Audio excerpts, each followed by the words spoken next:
Hi friends, today we're taking a look at the new NATASHA DENONA Hyper Natural face palette. This released early on the 20th, and as a NATASHADenona.com member, all I needed to do was sign in order to be eligible for the early release. Not only that, but I had 20 NATASHA DENONA dollars to spend. This retails for $62 and I copped her for $42. Not too bad. And I have a confession to make. I was not going to buy this palette, but one of my viewers, my longtime viewers, Kristen, convinced me to do so. Because I am on a tighter budget. I run to NATASHA DENONA releases like, whoa, I was just trying to regain control of my impulses. But I thought long and hard about it and said, hey, $62 isn't bad. And the fact that I got a little dollars off, okay, we're winning. This is officially out now on her website, NATASHADenona.com, and I am an affiliate if you wish to use my code Alicia15. I appreciate the consideration. This also would be available, I believe, Sephora, Ulta, Beautylish. Is that it? And maybe like Look Fantastic and other online retailers that I'm not too familiar with, but I'll make sure to post as many links as I can down below. I wanted to show the size comparison with her Glam face palette. It is a little smaller than the Glam face palette, and I adore the construction. 24-month suggested shelf life, and it is made in Italy. Additional product details that I pulled here from the IG post. We have 4 brand new Hyper Silk Powder Gel Formula eyeshadows infused with phytosqualene, Vita Boutique, and Berry Flux Vita. I have to say, the deciding factor in me purchasing this palette was not the Berry Flux Vita, but I'm sure it's a nice touch. Perfect for single mono looks, named after moods and occasions that can be used individually or together. And one sparkling topper in my newest sparkling wet effect finish, which I think debuted in her I Need a Nude eyeshadow palette. That wet effect formula, I think, is what wooed people the most about the palette, not so much the color story, because the bottom row in the Hyper Face palette is giving I Need a Nude vibes a little bit. Including a universal high-tech creamy powder bronzer and contour trio and blush duo. This formula ensures the smoothest application and delivers an instant airbrushed finish. I use this palette off camera, and disclaimer, it is considered to still be a first impressions. It just arrived today, but I wanted to get acquainted with the palette and not apply it while I was speaking to you, just to get a hold of the formula, how it functions, if it aligns with these claims. And I have it on, and as I was applying these high-tech creamy powder bronzer and contour trio blush duo powders, it does all that. 100%. Whether you're a professional or beginner, this face palette is perfect for quick and effortless looks when you're in a rush. The high concept, the HY-something, was first introduced with the Hyper, I don't know what it's called. Let me pull it up on Natasha's website. The Hy-Gen Primer Serum. That was the first product to, I think, debut the high type of product line in the brand, and that serum, which I used to have but I gifted it to a friend, had a iridescent finish and provided that glow from within look on the skin where you applied it under foundation. I think you could also mix it with other NATASHA DENONA foundations or any other foundation that you might have. Next came the Hy-Glam Concealer, which I recently purchased during her Flash member sale for 25% off. I purchased both NP10 and R5, both of which I have now on the face, and I've been liking it so far. I've been using it every day for the last 3 weeks, 3 to 4 weeks, and it is an exceptional formula. It definitely delivers that skin-like finish. It has a little bit of like that soft focus blurring effect, and I think the high concept, the HY high concept within Natasha's brand, is to bring forward that easy to use skin-like effect, or having those skin care ingredients in the makeup. I think that's what that brand focuses on, and I think it's been doing well. The only other high type of product I could only imagine Natasha releasing next is maybe like a Hy-Glam foundation, which she does not have at the moment. She has the X, the matte, and one other foundation which I can't recall at the moment. But to me, if she created a foundation with the Hy-Gen or Hy-Glam technology, that would be pretty cool. And now that we have the Hyper Natural face palette, I gotta say, Love the construction of this palette. You have the pinholes in the back, which indicates that these are magnetic, which might mean we could be getting more of these in the future, because why would we take these out if we have nothing to swap them with? You know what I mean? You have a magnetic closure and the see-through base with the iridescent lid. So iridescent, in fact, that my camera is having a hard time focusing on the palette. I adore the size. The size is what got me immediately. I couldn't quite decipher it online. Even though Natasha showed the palette next to her, it was kind of hard to tell what the ratio was. But now that I had put it against the Glam palette, I'm like, I like this size a lot. Let's get into the swatches here. I did them off camera. You probably saw them in the beginning when describing all of this hyper technology. The hybrid pressed powder comes in light, medium, and dark. There is going to be a limitation as to how many skin tones can wear these shades, because you see the dark part of the pan is not the darkest contour shade we've seen. So you might have to use that through the eyes or as a finishing powder instead of contouring and bronzing purposes. Same thing with the light. Maybe the light is not light enough if you're ultra pale. So depending on your skin tone, I think you will have to navigate how to cocktail these shades. But what I can say is during the demonstration, these powders blended seamlessly. I used my Tonsato brush, wanted to because of the small brush head, thought it would be appropriate for the pan size. These applied like silk. You don't need much. They kind of remind me of Hourglass powders. They have like a soft focus blurring effect on the skin, lightweight, easy to blend. Next, with the blush duo, the hybrid pressed powder in pink and coral pink. Okay, so Kristen, who convinced me to buy this palette, when I first saw it on the leaks, I was not impressed. I wasn't. I thought it was a strange color story, and I expressed to her the reason why I thought so was because of the blush. The pinks were throwing me off. They were. If it was just the contour bronzer trio and the eyeshadows, maybe it would have convinced me more initially, but the pinks were like, I don't know, man, what is that doing in there? But when I apply them, of course, this more coral leaning blush, right up my alley. It reminds me of the colors that exist in my Hourglass palette from holiday 2023, that peachy coral hue that I can always get down with. The lighter pink on me, not so much. I thought perhaps it could have doubled or presented itself as a highlight on my skin tone.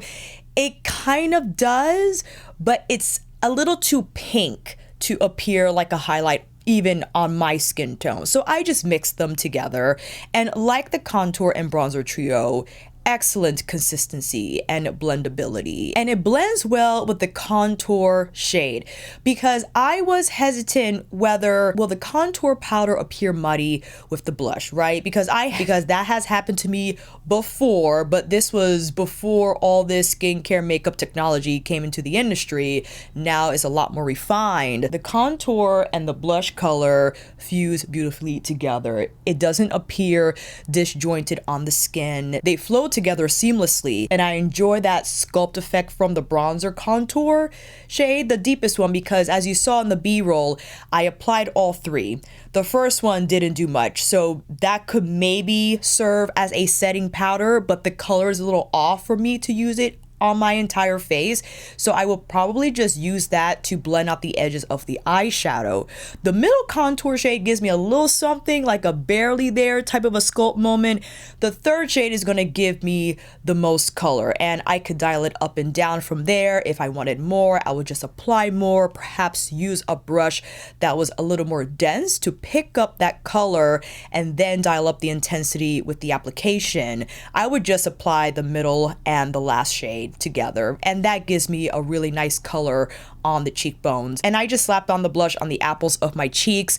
It blended well. I am happy with the results, 100%. My critique will probably be if instead of the lighter blush shade to have a highlighter, but I understand perhaps Natasha's perspective if she wanted to give as many shade options as possible to a wide range of skin tone spectrum, that she would have a light and medium blush shade. I get it. And Natasha has a ton of highlighters, right? She might come out with the hyper type of highlighter formula, but I went in with my I Need a Nude highlighter, which is one of the most goated highlighters in my entire collection. And that worked out quite well with the hyper contour bronzer blush duo and trio, or trio and duo respectively. Now on to these eyeshadows. Casual, we have the Hyper Silk Satin Taupe. Soft is your Hyper Silk Rosy Vintage Peach. Statement, your Hyper Silk Medium Dark Brown. Dreamy, your Sparkling Wet Effect Nude Champagne. And Everyday,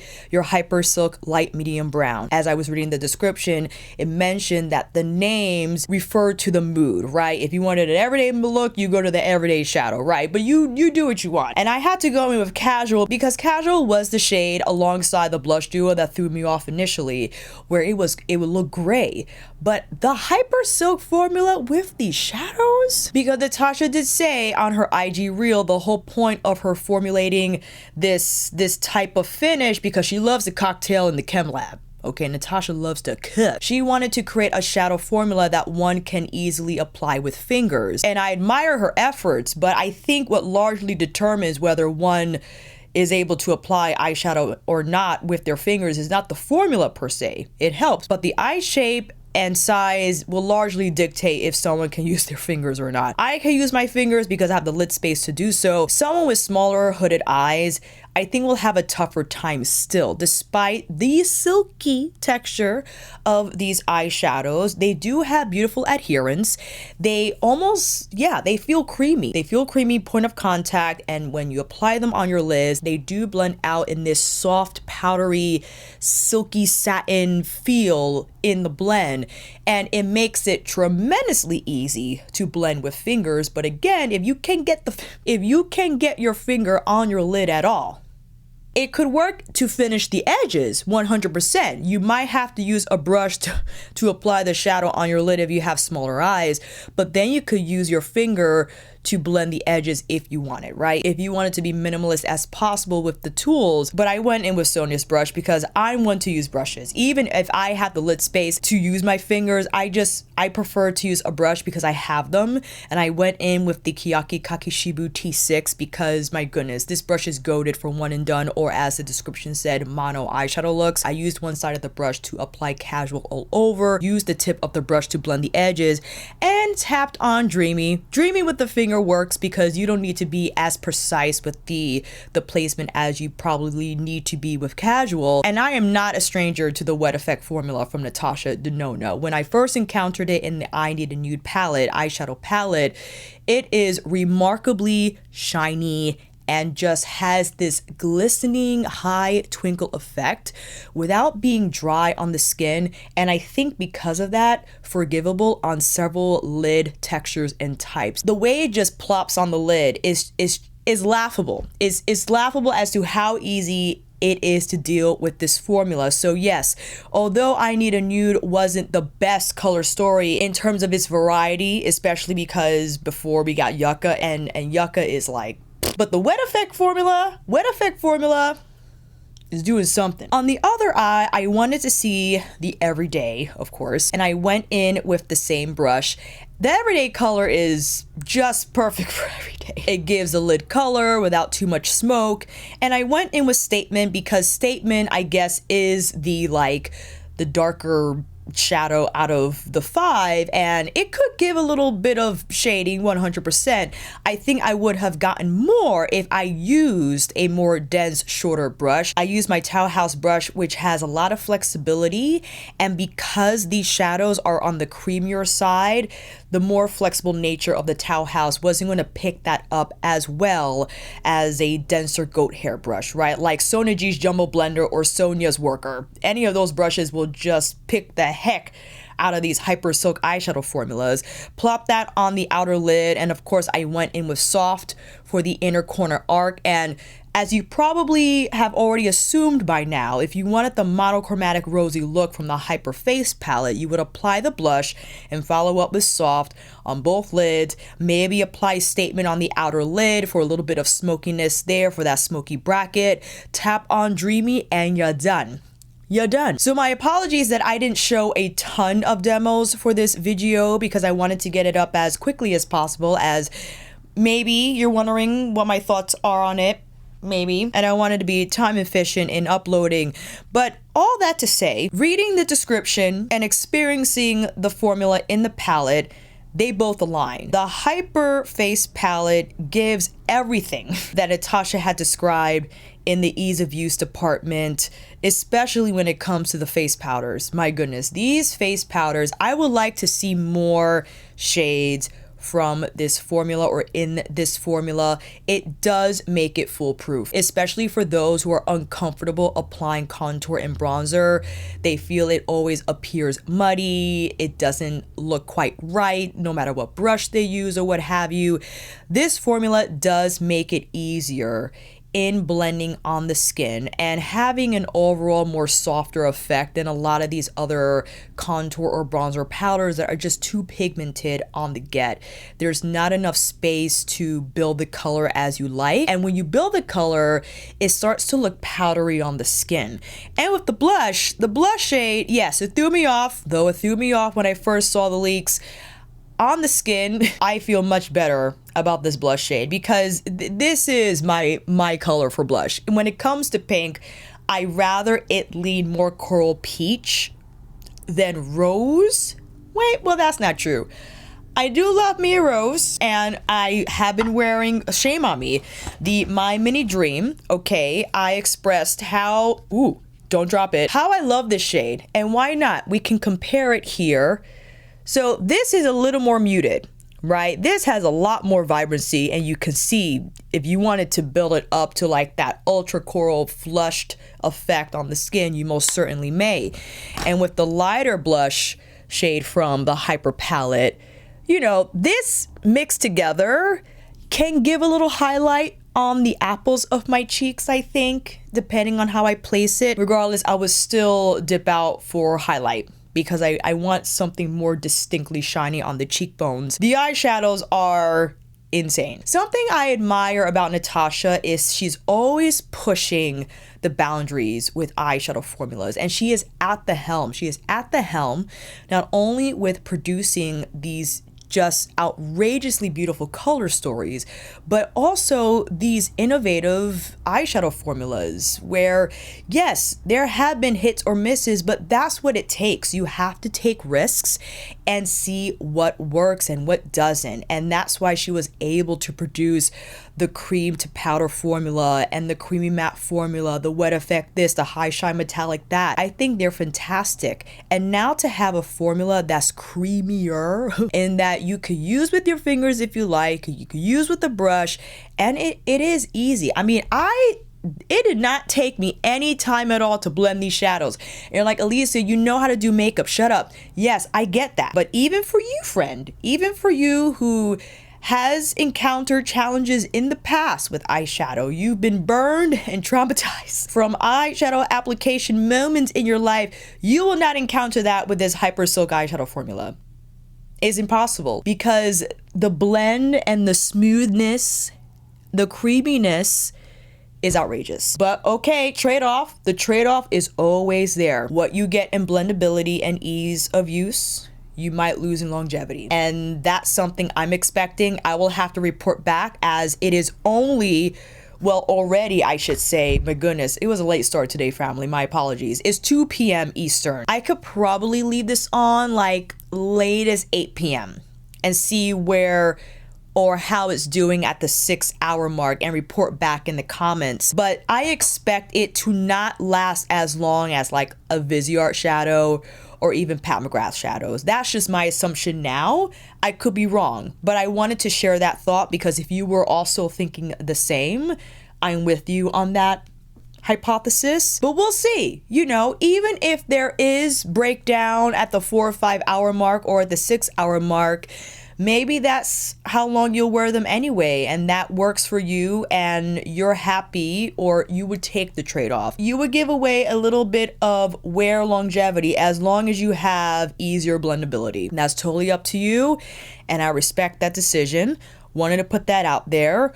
All in all, do you need this palette? If you don't have Natasha Denona anything, Sure, but in this day and age where people are saving money, including myself, I understand that I am in a unique role where, although I am looking to produce different content on my channel, I still like to do beauty reviews because they're fun for me. And NATASHA DENONA is just one of my top brands I have in my collection, and one that I was still keeping my radar because of obvious reasons. And I was happy to buy it, especially because I'm like, okay, $62 is fine. The fact that I got 20 off of that, let me know if you had your eye on the Hyper Face Palette family. I will see you down in those comments, and until then, that is a wrap. Thank you all so much for watching. I hope this video helped, and if you like this video, please give it a thumbs up or maybe consider subscribing to my channel. And until then, I will see you on here again with another review tutorial, NATASHA DENONA, palette extravaganza, or maybe another 3-look video with her older eyeshadow palettes. Take care, and I will see you again soon.